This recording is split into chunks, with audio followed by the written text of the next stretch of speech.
Di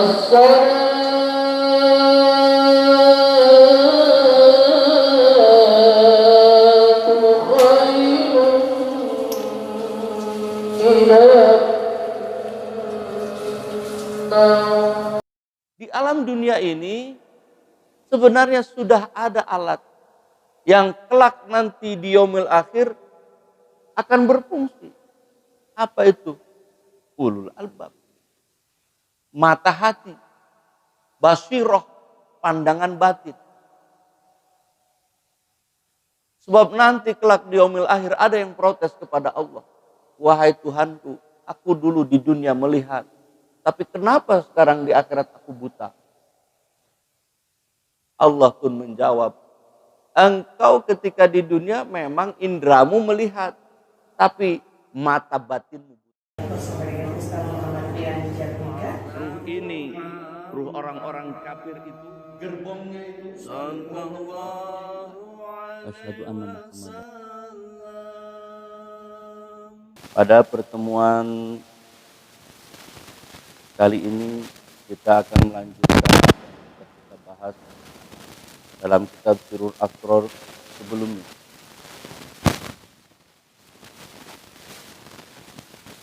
Di mana baginda Nabi Shallallahu Alaihi Wasallam dalam salah satu sabdanya mengatakan, Ana minallah wal mu'minuna minni. Aku dari Allah dan orang-orang beriman dari diriku. Bahasan ini pernah kita sampaikan di awal-awal bulan,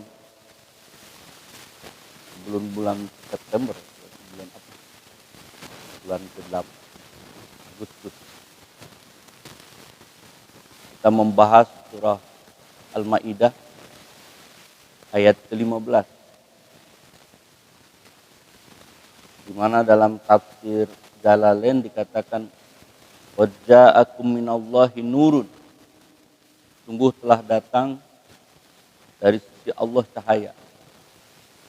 Dalam tafsir Jalalain disebut cahaya itu adalah baginda Nabi Muhammad SAW.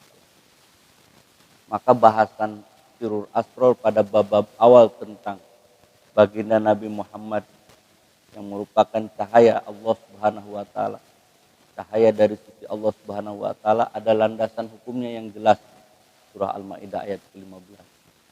Wa kitabun mubin, dan kitab Al-Qur'an. Tapi dalam tafsir yang lain seperti tafsir Al-Muyassar, maka bahasan nurun wa kitabun mubin dijadikan satu. Wa huwa Al-Qur'anul Karim. Tafsirnya mengatakan bahwa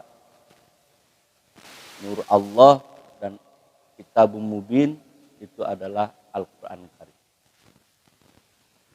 Ini hanya perbedaan dalam menafsirkan, tetapi fatal dalam memfatwakan. Gitu.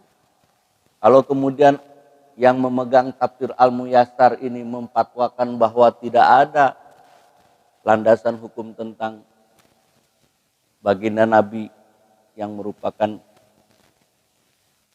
dari yang diciptakan dari nur wajhi, cahaya Tuhan.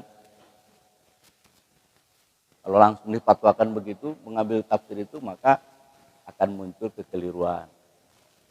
Tapi kalau kita yang meyakini bahwa baginda Nabi diciptakan oleh Allah dari cahaya wajah Tuhan, ada landasan hukum. Dan ditafsirkan dalam tafsir Jalalain dikatakan qad ja'akum minallahi nurun, itu adalah wan Nabi sallallahu alaihi wasallam. Wa kitabun mubin, kitab Al-Qur'an. Jadi paham ya sampai sini insyaallah. Lalu kemudian setelah tafsir Jalalain ada lagi tafsir As-Sawi yang menjelaskan tentang wan Nabi itu dalam qad ja'akum minallahi nurun itu. Apa kata As-Sawi? Kita baca supaya tidak keliru. Beliau menafsirkan begini. Wa nurun nabi wa summiya nuran li'annahu yunawwirul basaira wa yahdiha lirrasyad. Dikatakan Nur Muhammad karena nur ini menerangi wawasan dan menunjukkan kepada kebenaran. Wa li'annahu aslu kulli nuran hasyan wa ma'nawiyan. Karena itu adalah asal dari semua cahaya indrawi maupun maknawi. Ya, nanti kita dalami lagi.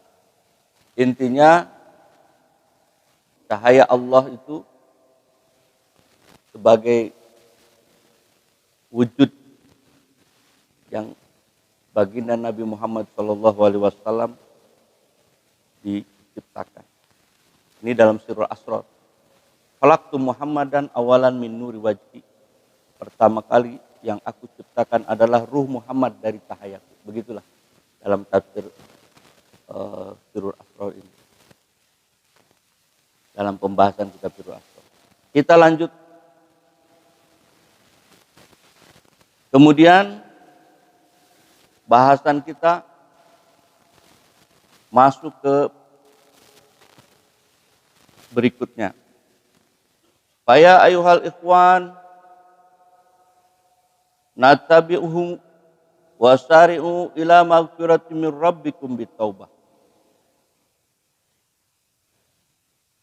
Wasari'u ila maghfiratin min rabbikum wa jannatin arduhas samawati wal ardh u'iddat lil muttaqin. Suratul Al-Imran ayat 133. Wahai saudaraku, perhatikanlah akan hal ini dan cepat-cepatlah memohon ampun kepada Tuhan kalian dengan segera bertobat.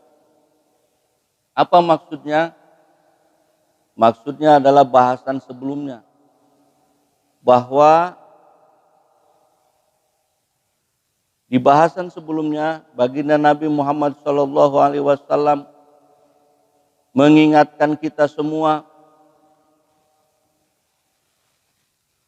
tentang apa? Tentang jalan yang harus kita tempuh. Apa jalan itu? Kata baginda Nabi di dalam Al-Quran, baginda Nabi mengatakan begini, ashabi kan nujum bi ayyihim iktadaitum ihtadaitum. Kata Nabi, para sahabatku seperti bintang-bintang, mengikuti yang manapun kalian akan mendapatkan petunjuk.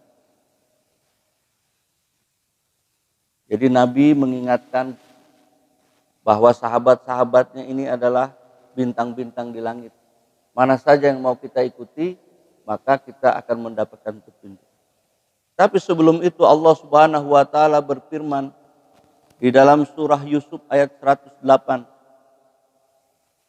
Kul, katakan wahai Muhammad, hadihis sabil, inilah jalan. Ad'u ilallah, aku mengajak kalian kepada Allah. Ala basiratin ana wa manittaba'ani. Aku dan orang-orang yang mengikutiku mengajak kamu kepada Allah dengan basiroh yang yakin.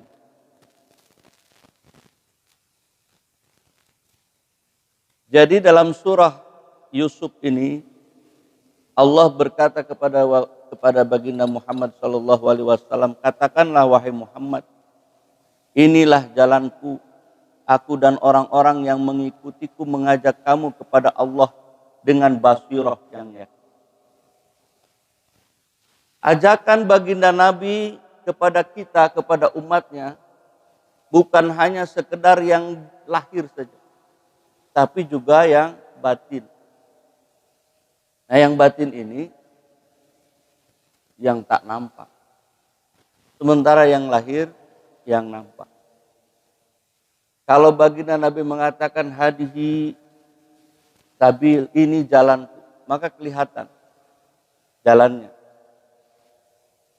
Tapi begitu diajak kepada Allah Subhanahu wa taala, ad'u ilallahi ala basirah. Diajak kepada Allah ini dengan apa? Dengan basirah. Dengan basirah itu apa? dengan mata batin sekalian. Jalan untuk sampai kita bermunajat kepada Allah salah satunya dengan ibadah sholat 5 waktu. Sholat 5 waktu jalan yang nampak kelihatan. Tapi untuk sampai kepada tingkat khusyuk maka dibutuhkan hadirnya basiroh. Kata baginda Nabi, bersedekahlah engkau. Kita bersedekah, mengikuti. Tapi kemudian jangan sampai sedekahmu hilang pahalanya dengan menyebut-nyebut.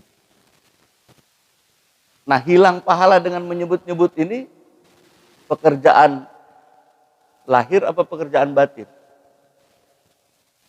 Nah, pekerjaan lahir juga Pak Ustadz, itu kan diucapkan. Betul, tetapi kenapa kita mengungkit-ungkit, mengucapkan kembali pahala perbuatan baik kita?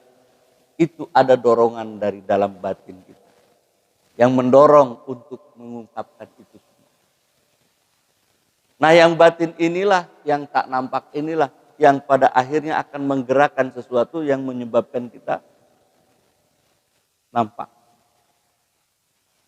Jadi ajakan untuk kepada Allah itu berupa lahir dan batin. Ajakan yang batin melalui basiroh. Nah, mungkin belum sampai ke situ nanti pemahaman, pelan-pelan sedikit. Untuk sampai kepada kesadaran batin itu, maka dijelaskan lagi, wal basiratu ainur ruh. Bahwa basirah ini adalah inti ruh. Wal basiratu ainur ruh. Tubtahu fi maqamil fuadi lil auliyai. Basirah itu adalah inti ruh yang terbuka bagi mata hati para aulia. Para kekasih-kekasih Allah.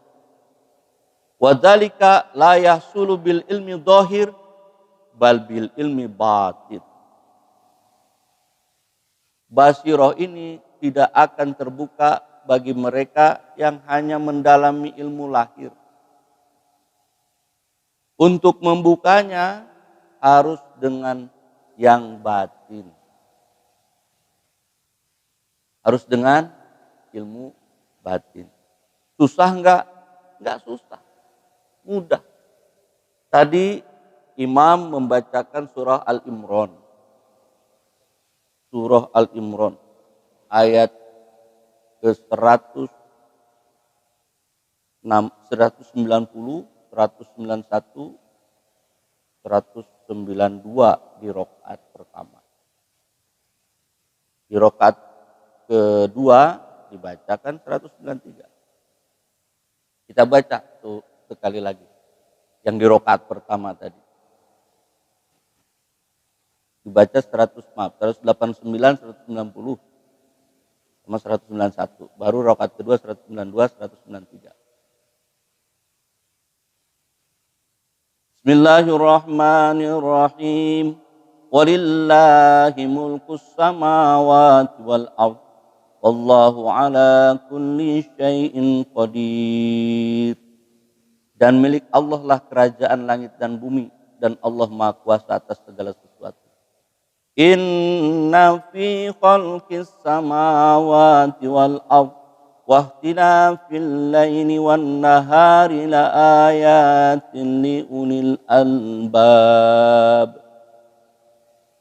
Sesungguhnya dalam penciptaan langit dan bumi dan pergantian malam dan siang terdapat tanda-tanda kebesaran Allah bagi siapa? Bagi orang yang berakal. Di sini disebutkan liulil albab, bagi orang-orang yang mempunyai hati. Ulul albab, yang kolbunya terbuka. Kalau kolbu terbuka, maka penciptaan langit dan bumi, pergantian malam dan siang, itu akan menjadikan tanda-tanda kebesaran Allah. Membekas dalam kolbu, dalam batinnya.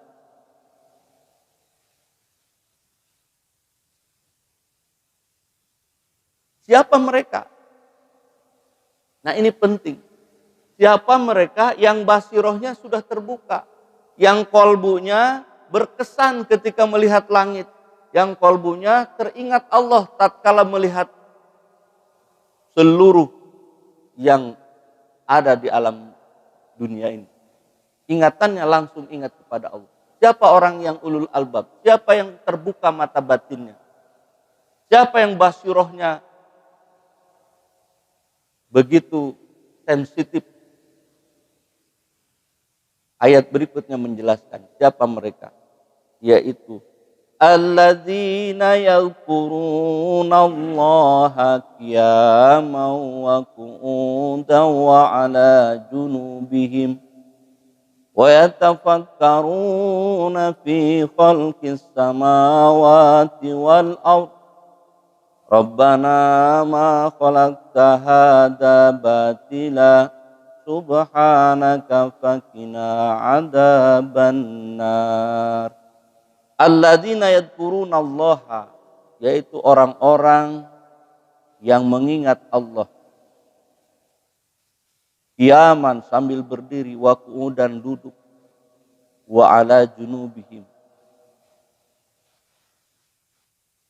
dan yang sedang tidur. Ini yang di masjid ini insya Allah sedang berzikir kalau tidur. Yalah, sama-sama kita berzikir.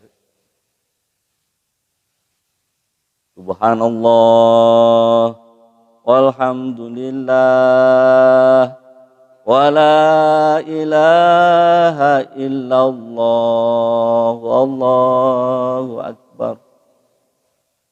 Subhanallah walhamdulillah wa la ilaha illallah wallahu akbar.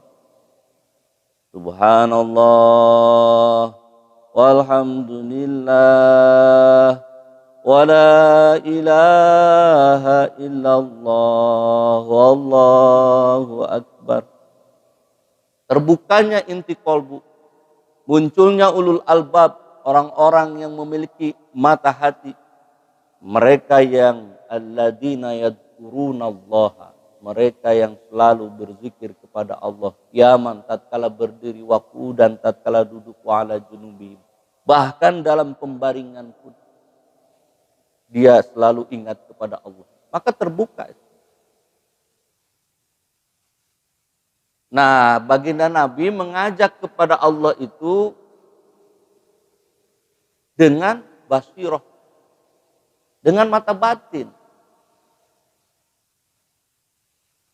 Ini Sirrul Asrar ini mengingatkan itu. Makanya di awal-awal diingatkan bahwa wahai manusia yang hatinya belum terbuka, engkau sebelum ke dunia ini berada di alam ruh. Sebagaimana surah Al-A'raf ayat 172. Bahkan ditanya oleh Allah ruh kita itu, alastu birabbikum, siapa Tuhan? Kita ketika itu menjawab, qaulu bala syahid. Engkau Tuhanku itu. Engkau Tuhan kami itu. Kami menyaksikan. Menyaksikan ruh kita Allah. Di mana? Di alam ruh. Lalu kemudian masuklah kita di alam rahim ibu kita. Masuk ke alam rahim. Di alam rahim, Bapak Ibu, sudah terbentuk. Jadi jasad kita itu tangan sudah ada, perlahan-lahan tumbuh. Mata sudah ada, telinga sudah ada. Jantung sudah berdetak. Kalau ibu-ibu yang hamil itu di USG, itu nampak janin itu. Sudah kakinya sudah ada. Bahkan mau lahir itu suka kejet-kejet dalam perut itu. Tapi semua instrumen itu belum berfungsi. Tapi sudah ada. dipersiapkan instrumen itu.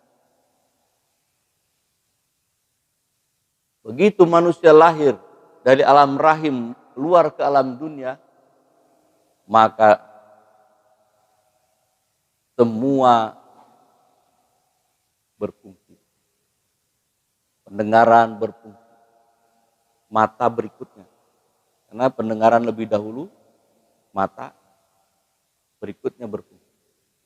Bahkan sebagian menafsirkan, menjelaskan, di dalam rahim sendiri si bayi mendengar, pendengarannya sudah berfungsi pendengaran. Begitu keluar, maka alat-alat indrawinya berfungsi. Di alam dunia ini sebenarnya sudah ada alat yang kelak nanti di yaumil akhir akan berfungsi. Apa itu? Ulul albab. Mata hati. Basiroh. Pandangan batin. Sebab nanti kelak di yaumil akhir ada yang protes kepada Allah. Wahai Tuhanku, aku dulu di dunia melihat. Tapi kenapa sekarang di akhirat aku buta? Allah pun menjawab, engkau ketika di dunia memang indramu melihat, tapi mata batinmu buta. Barang siapa yang buta dalam kehidupan dunia ini, tak sanggup melihat kekuasaan Allah, tak bisa membuka tabir-tabir rahasia Tuhan, maka kelak di yaumil akhir, akan buta. Wa adallu sabil, bahkan tersesat. Kalau di dunia mata masih bisa lihat, tapi kalau di dunia mata batin tidak bisa melihat, itu alamat kelak nanti di yaumil akhir kita akan buta. Oleh karena itu, baginda Nabi sejak awal sudah mengajak kita semua untuk menuju Allah itu dengan mata batin yang yakin, bukan dengan mata ini. Melihat segala sesuatu bukan dengan yang zahir, tapi dengan batin. Bagaimana cara menumbuhkannya, cara menghidupkannya, cara membukanya? Tadi, alladzina yadhkurunallaha qiyaman wa qu'udan wa 'ala junubihim. Berzikir, Pak. Saat berdiri, saat duduk, saat berbaring. Maka dalam tarekah Qadiriyah Naksabandiyah itu ada zikir kopinya, Allah, Allah, Allah, Allah, Allah, dalam kolbu diucapkan secara sir, secara kopi, secara hamar. Secara kopi itu tidak terucap, la sautun wala harfun, tidak ada suaranya, tidak ada huruf. Setiap detik, setiap detak jantung kita, Allah, Allah, Allah, Allah. Tapi sebelum kolbu itu bisa berbicara seperti itu, maka perlu dibimbing dengan zikir jaharnya, dengan zikir lisannya. La ilaha illallah, la ilaha illallah. Jadi dibimbing dulu oleh lisan kita, agar kolbu kita bangun, agar mata batin kita terjaga. La ilaha illallah, la ilaha illallah. Diucapkan secara jahar agar pendengaran, bukan hanya pendengaran yang indrawi ini, tapi pendengaran batin kita pun mendengar ucapan kalimat itu. Tapi kalau tidak diajarkan di alam ini, di dunia ini, kelak nanti pendengaran kita di akhirat pun akan tuli. Kalau tidak diajarkan yang batin di dunia ini, kelak nanti penglihatan kita pun akan buta. Maka berupaya terus, agak sulit memasuki wilayah batin ini. Karena ada orang yang percaya ilmu lahir, ilmu batin. Ada yang percaya, ada yang tidak. Problemnya kalau sudah tidak percaya di awal, maka kelanjutannya nggak akan maju. Kalau engkau cinta kepada Allah, in kuntum tuhibbun Allah, fattabi'uni, ikuti aku, kata baginda Nabi. Jadi urusan yang besar yang maupun yang kecil itu harus kita ikuti baginda Nabi. Dan baginda Nabi mengajarkan kita bukan hanya wilayah syariat. Diajari kita tentang rukun Islam, tentang yang syariat. Tapi diajari juga kita tentang rukun iman, yang itu adalah pekerjaan qalbu. Amantu billah wa malaikati wa kutubihi wa rusulihi wa bil yaumil akhir wa bil qadari khairi wa syarri minallahi ta'ala. Bahkan takdir yang ditetapkan oleh Allah diajari oleh baginda Nabi cara kita mengatasinya. Mengimani takdir itu oleh baginda Nabi diajari. Iman kepada Allah, kepada para malaikat, kepada kitab-kitab, kepada para nabi dan rasul, kepada hari akhir diajarkan semua oleh baginda Nabi, termasuk qada dan qadar.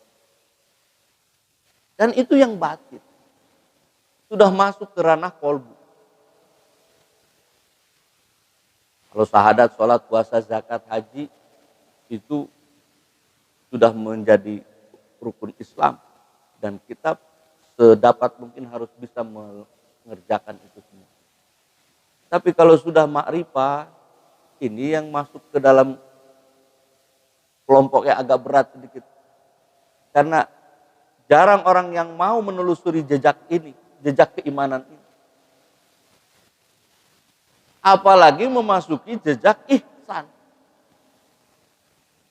Ihsan ini, baginda Nabi mengatakan apa? Ketika ditanya tentang rukun ihsan itu, baginda Nabi menjawab, anta budallah ka'annaka tarahu fa illam takun tarahu fa innahu yarah. Itu agak berat. Engkau beribadah kepada Allah seolah-olah engkau saksikan Allah. Tapi kalau engkau tak sanggup menyaksikannya, yakini Allah menyaksikan dirimu. Pekerjaan apa ini? Batin kah? Bukan. Ini pekerjaan ruh. Maka kalau masih ibadah itu, masih sholat 5 waktu itu berat, ada masalah di situ. Apa masalahnya? Ruh. Belum hidup ruh kita. Maka sholat berat bagi kita. Setelah sholat 5 waktu mudah, tes lagi. Sholat tahajudnya bocor enggak setiap hari? Kalau masih berat sholat tahajud, sholat 5 waktu sudah, alhamdulillah bisa kita kerjakan. Sholat tahajudnya. Sholat tahajudnya kalau malas, ada persoalan. Apa itu? Ruh persoalan. Karena tadi menganggap apa? Menganggap ibadah itu beban. Sehingga jadi berat. Nah, dalam satu kitab Syekh Izzuddin Abdus Salam mengungkapkan begitu. Kenapa kemudian manusia itu oleh Allah Subhanahu wa taala diperintahkan untuk bertobat? Wasari'u ila maghfiratin min rabbikum wa jannatin 'arduhas samawati wal ardu 'iddat lil muttaqin. Dan bersegeralah kamu mencari ampunan dari Tuhan dan mendapatkan surga yang luasnya seluas langit dan bumi yang disediakan bagi orang-orang yang bertakwa. Kenapa disuruh untuk bertobat? Baik orang yang melakukan kemaksiatan ataupun yang tidak. Kita selesai sholat tadi, suruh istighfar 3 kali. Astagfirullahaladzim, astagfirullah. Padahal bukan sedang maksiat, kita sudah selesai sholat. Kenapa disuruh istighfar? Baginda Nabi bahkan mengatakan, aku beristighfar setiap hari tak kurang dari 100 kali. Kenapa istighfar itu menjadi bagian yang pokok? Ternyata kalau kita membuka sedikit pemahaman tentang taubat, itu bertingkat. Ada orang yang taubat dari kemaksiatan menuju ketaatan, taubat juga namanya. Kalau dalam bahasa Indonesia namanya tobat. Tapi dalam bahasa Arab taib. Orang yang kembali. Lalu kemudian ada orang yang sudah melakukan amal kebaikan. Tapi kemudian harus juga bertobat. Ini yang disebut dengan inabah. Orang yang sudah melakukan amal kebaikan, tapi dia bertobat, ini inabah. Kenapa? Karena memiliki kekhawatiran amal solehnya tak diterima oleh Allah. Amal solehnya kurang lengkap, sholatnya kurang khusyuk, sedekahnya kurang ikhlas. Harus tobat juga. Kenapa harus muncul tobat itu ketika orang berbuat kebaikan? Karena dikhawatirkan perbuatan yang baik itu hilang pahalanya disebabkan karena ria, ujub, takabur. Orang-orang yang ahli ibadah, rajin sholat tahajud, tiba-tiba muncul dalam dirinya kesombongan meskipun sedikit. Menganggap remeh orang yang tidak tahajud, sudah dosa, Pak. Bukan pahala yang didapat, malah dosa. Ibadah. Allah subhanahu wa ta'ala sangat mencintai orang yang merintih kepadanya. Memohon ampunannya, mengharapkan ridho dan rahmatnya. Daripada seorang rintihan abid, ahli ibadah, tapi penuh dengan kesombongan. Yang Allah perlukan bukan ibadah yang kita kerjakan. Yang Allah butuhkan adalah keikhlasan kita dalam menghamba kepada Allah Subhanahu wa taala.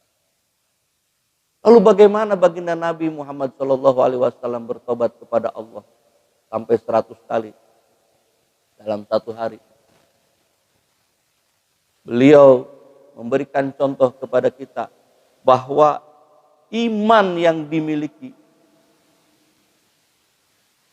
adalah satu karunia, satu anugerah Allah Subhanahu wa taala yang maha besar yang perlu disyukuri.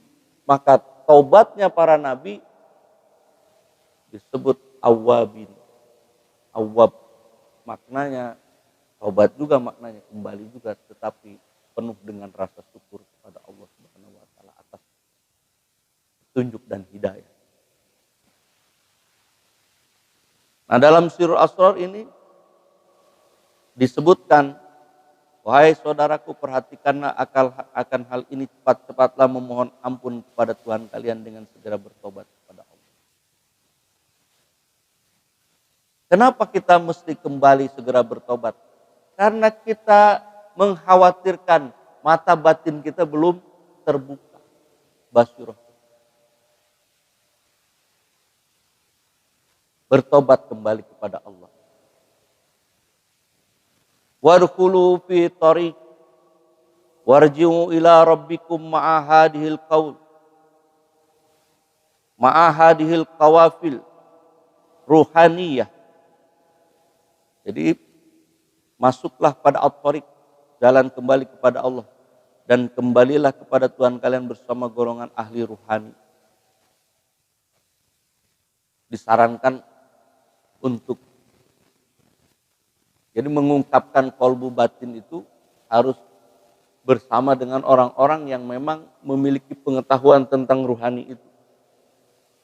Yang sudah memiliki pengalaman agar ruhani kita juga bisa dihidupkan, bisa hidup. Kenapa harus diajak itu? Karena di alam dunia ruh kita lupa pada perjanjian awal. Ruh kita lupa pada pertemuan kita. Alastu bi rabbikum qalu bala syahidna. Waktu ditanya kita lupa. Sama lupanya dengan kita di alam rahim.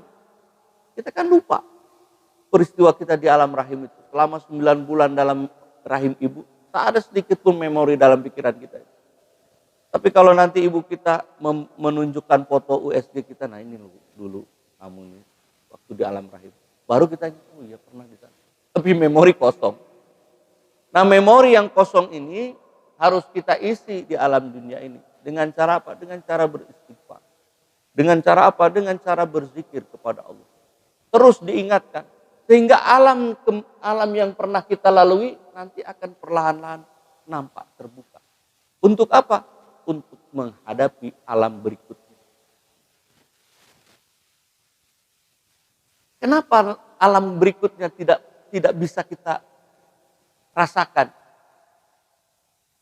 Karena dalam surah Qaf dikatakan laqad kunta fi ghaflatin min hada fakashafna anka ghita'aka fabasarukal yauma hadid. Sungguh engkau ini masih dalam kelalaian. Kunta fi ghaflatin, dalam kelalaian. Min hada, lalai dalam urusan-urusan akhirat itu. Kelak nanti fakasabna anka ghita'aka fabasarukal yauma hadid. Kelak nanti akan Allah bukakan kasab hijab, maka engkau akan saksikan dan matamu ketika itu sangat tajam. Seperti tirai ini, tadi kan ditutup. Ibu-ibu yang di sana nggak bisa melihat ke sini. Kenapa? Karena tirainya tertutup, asap ditutup, masih tertutup. Begitu dibuka tirai itu nampak.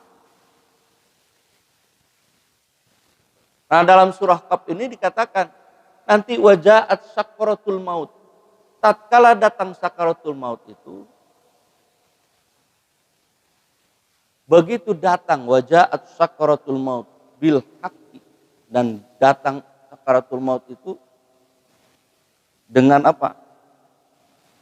Dengan hak. Dzalika ma kunta minhu tahid. Yang demikian itu kamu melarikan diri dari itu. Jadi kita ini tak mau mati. Ngeri kita ini kepada kematian itu. Padahal dia kepastian yang pasti benar-benar akan terjadi. Dan datanglah sakaratul maut dengan sebenar-benarnya. Itulah yang dahulu hendak kamu hindari. Wajaat sakaratul maut bil haqqi dzalika ma kunta minhu. Ayat berikutnya, 2 ayat setelah itu, laqad kunta fi ghaflatin min hada fakasabna anka ghita'aka fabasarukal yauma hadid. Kalau sudah terbuka itu pintu, kalau sudah datang itu sakaratul maut, nampak jelas ternyata dunia ini akan kita tinggalkan. Ternyata apa yang kita kejar di dunia ini semuanya sia-sia. Nampaklah terbuka. Ternyata di dunia ini kita nggak menanam kebaikan-kebaikan. Ternyata di dunia ini kita ternyata terbatas dalam melakukan kebaikan. Nah, oleh karena itu tadi dalam rakaat kedua, berdoalah kita semua yang ingat kepada Allah. Apa doa kita? Rabbana faghfir lana dzunubana wa kaffir anna sayyi'atina wa tawaffana ma'al abrar. Ya Allah, ya Tuhan kami, ampunilah dosa-dosa kami, hapuskanlah kesalahan-kesalahan kami, dan matikanlah kami beserta orang-orang ma'al abrar, wa tawaffana ma'al abrar, orang-orang yang berbakti, orang-orang yang abror, orang-orang yang baktinya, kebaikannya tak terbatas. Al-abror itu adalah orang-orang yang kalau dia melakukan kebaikan, dia bersedekah, tidak menghendaki ucapan terima kasih dari makhluk. Orang-orang yang kelas abror ini adalah orang-orang yang kalau dia beramal soleh, dia pasti ikhlas. Kalau dia sholat, sholatnya khusyuk. Kenapa? Karena abror ini adalah orang-orang yang tidak terbatas kebaikannya. Siapa mereka? Tadi tahapannya. Mereka yang alladzina yadhkurunallaha qiyaman wa qu'udan wa 'ala junubihim. Yang ingat terus kepada Allah saat berdiri, saat duduk, saat berbaring. Ingat terus kepada Allah. Allah, Allah, Allah, Allah. Lalu siapa mereka setelah itu? Setelah ingat kepada Allah, mereka tak berhenti memohon ampun kepada Allah. Maka diperolehlah al-abror. Bagaimana caranya? Salah satu langkah itu dipandu oleh Syekh Abdul Qadir Al-Jailani dalam kitab ini, Sirul Asrar Al-Matarul Al-Anwar Bima Yahtaju Al-Abror.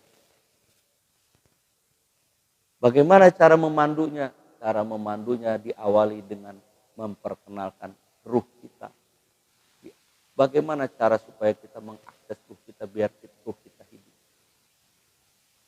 Nah, salah satu diawali dengan apa? Bahwa ruh kita itu Allah ciptakan di alam lahut, berjumpa dengan basariah kita di alam dunia ini. Perjumpaan ruh dengan alam, dengan basariah kita di alam dunia ini menghasilkan apa yang disebut dengan nafs, jiwa-jiwa. Nafs ini kadang ikut ke ruh, kalau dia baik, kadang ikut juga nafsu basariah kita, mengikuti hawa nafsu. Mereka yang berhasil membersihkan ruhnya dari unsur-unsur hawa nafsunya, maka mereka orang yang beruntung. Qad aflaha man zakkaha, sungguh beruntunglah orang yang membersihkan jiwanya. Wa qad khaba man dassaha, sungguh rugilah orang yang mengotori jiwa. Bagaimana cara membersihkan ruh itu? Berzikir, balik lagi. Alladzina yadhkurunallaha qiyaman wa qu'udan wa 'ala junubihim. Orang yang ingat kepada Allah saat berdiri, duduk, dan berbaring. Siapa lagi mereka? Mereka yang terus-menerus melakukan taubat. Taubat ketika maksiat untuk taat. Taubat dalam ketaatan agar sempurna ketaatannya. Kemudian setelah sempurna ketaatan, setelah ikhlas hatinya, setelah kolbunya bebas dari unsur-unsur manusia, dia pun bertobat untuk mensyukuri nikmat yang telah Allah berikan. Jadi bersih itu. Orang yang sudah sampai pada tingkat itu, mereka akan masuk ke dalam surga Allah tanpa hisab. Tanpa hisab. Tapi kalau orang belum yakin dengan itu semua, menganggap bahwa ilmu ruhani itu tidak penting, repot, Pak. Bapak Ibu mobil sudah bagus, mesinnya ada, keren, bensinnya penuh. Tapi mobil ibu bapak itu ternyata begitu ditengok, apa yang gak ada? Bannya gak ada, bisa jalan gak? Nah, ruh ini deket-deket katanya dengan rih. Rih itu angin. Katakanlah mobil ibu tuh udah keren, bagus, bensinnya penuh, ada bannya. Tapi bannya gak ada anginnya. Kempes. Bisa jalan gak? Bisa apa? Ya udah paksakan aja jalan. Hancur itu mobil sampai jalan-jalannya. Maka rih angin yang sepele itu, yang Bapak Ibu anggap gak ada itu, penting ternyata. Jadi ruh kita itu seperti rih lah angin. Begitu. Gak ada ruh kita, kira-kira kita hidup gak? Mayat kita itu. Nah kalau yang tidur bukan ruhnya pergi, itu masih dikatakan wafat itu.